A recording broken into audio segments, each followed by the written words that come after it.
love, life, and lessons from the past. Only at Dear Mags FM with DJ Jean. Dear Mags FM, nakaranas na ba kayo ng isang boyfriend na sobrang seloso? Sobrang possessive? Sobrang abuser? Ang kwento kong ito, ibabahagi ko upang mapulutan ng aral. Lalong-lalo na sa makakarelate na may boyfriend na isang sobrang seloso. Itago niyo na lang ako sa pangalang Nana. Nung sa mga panahong sobra kong lungkot, sobrang depressed ako sa buhay, I met a guy na siya yung nandyan para sa akin.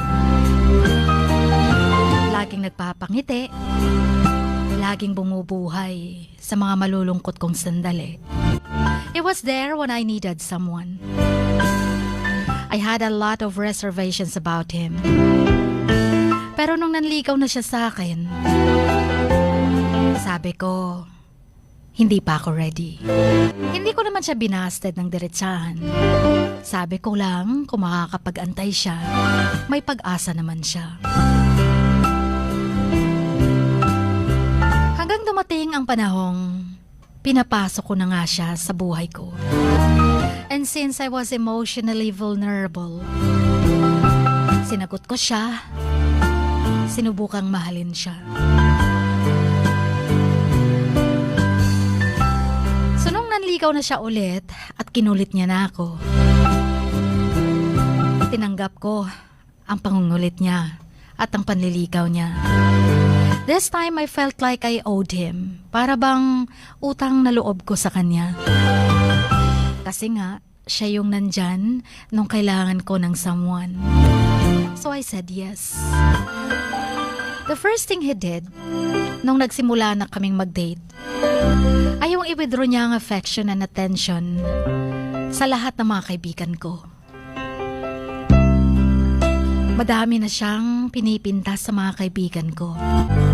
Kesyo, ganito yung kaibigan mo, malakas tumawa. Kesyo yung isang kaibigan mo parang kanto. Or taga-kanto ba? Nagtatambay sa kanto, pati mga kanto words niya, hindi magandang pakinggan. I just gave in to his demands. Kasi sabi ko, o nga naman no, hindi magandang influence. Pero nung una, ayoko makinig sa kanya. Pero sa paulit-ulit na, ayun na, sige na nga. So iniwasan ko yung mga kaibigan kong yun. Madami din akong mga lalaking kaibigan. At doon na rin siya nagsimulang magsabing, wag na raw ako sumasama sa mga lalaking friends ko. Hanggang sa pati best friend ko, kinumentahan niya na kung magdamit daw ang beshi ko ay too slutty. Parang laging nagapaduding daw. So kailangan ko daw iwasan yun para hindi magkaroon ng wrong impression. Akala ko nung una, concerned lang siya sa akin, sa reputasyon ko. But he started this process of withdrawing affection and attention nung nagsimula na akong magsabing hindi ko pwedeng iwan ang mga kaibigan ko. Dahil hindi porket hindi niya gusto, mas kilala ko mga kaibigan ko. Mababait na mga yon. Pero wala akong magawa. Just to save the relationship. In few months time lang, nawalan na ako ng mga kaibigan. He isolated me from everyone. So halos araw-araw siya na yung kasama ko. Halos araw-araw siya na yung ka-lunch meeting ko. Until he started on my clothes na naman. Kung paano daw ako manamit. Eto na, pinipintasan na niya. Gusto niya rin na may access daw siya sa phone ko at sa lahat ng Facebook accounts ko. Pati mga text messages kailangan mabasa niya. So he would read messages from before we met and then pick a fight over the messages na hindi niya gusto. Kapag may kumakausap sa aking lalaki, sinusumbatan niya ako. Sinisisi niya ako kung bakit ganun daw kasi ang damit ko. Chin, umabot kami ng 1 year. Ganon ang nangyayari sa aming relasyon. Akala ko kasi madali siyang mahalin. Kasi nung kasagsagan na nandyan siya during my depression times, madali siyang kausap.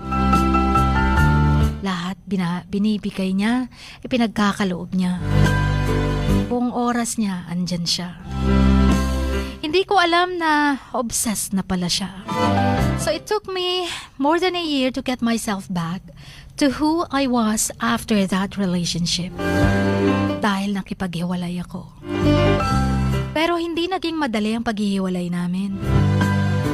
He won't stop nitpicking my friends until he gets his way.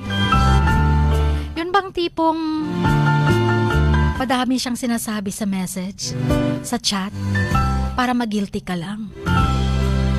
Yun bang sinasabi niyang utang na loob ko sa kanya kung bakit nakabangon ako sa depression ko? Yun bang sasabihin niya kapag hindi na daw siya magpaparamdam, ibig sabihin nagpakamatay na daw siya? Ang dami niyang sinasabi.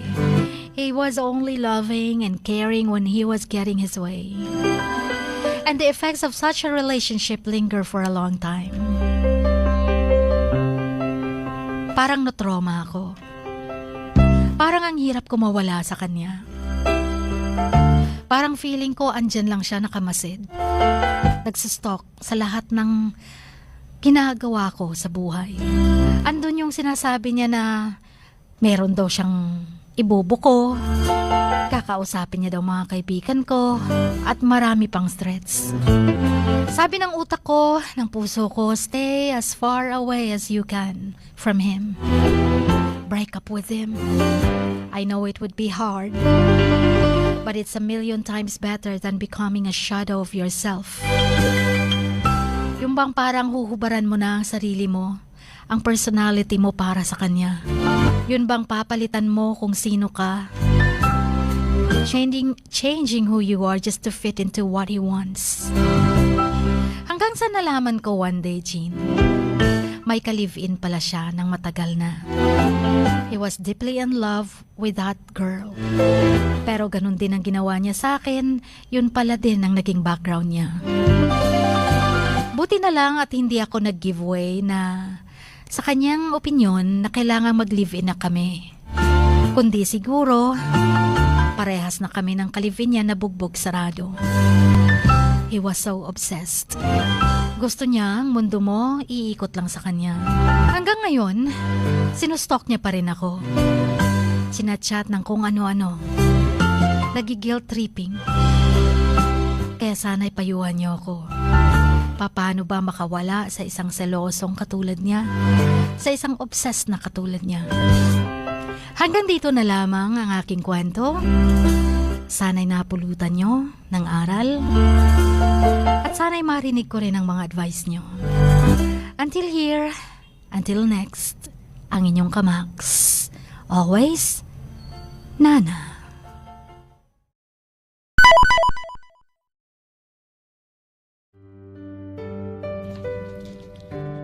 Sa bawat pagluha mo, may nakatagong kwento.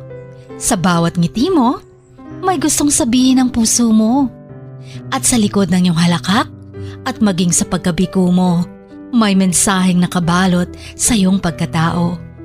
At ang tanging nais mo lamang ay mapakinggan ang mga ito ng buong mundo. Dear Max FM with DJ Chini. Life has got all those twists and turns. Stand up for what you believe in. What lies behind you and what lies in front of you pales in comparison to what lies inside of you. Dear Max FM with DJ Chini. Sabi nga nila, ang pagsusulat kapag masyado mong diniinan hanggang sa susunod na pahina ay nagmamarka. Katulad ng pagmamahal, kapag masyado mong ibinigay ang lahat Yung sakit na gawa ng nakaraan, dala pa rin hanggang kasalukuyan. Dear Mags FM, you own your story and you are the author of your own book of life. Don't let others write your script, but let others hear your story and make them inspired. Kaya sumulat na, maging bahagi ng aming programa, Dear Mags FM with DJ Chini, tuwing Lunes hanggang Biyernes, 1:00 hanggang 3:00 ng hapon sa Max News FM, Sock Sargent. Love, life, and lessons from the past, only at Dear Mags FM with DJ Chini.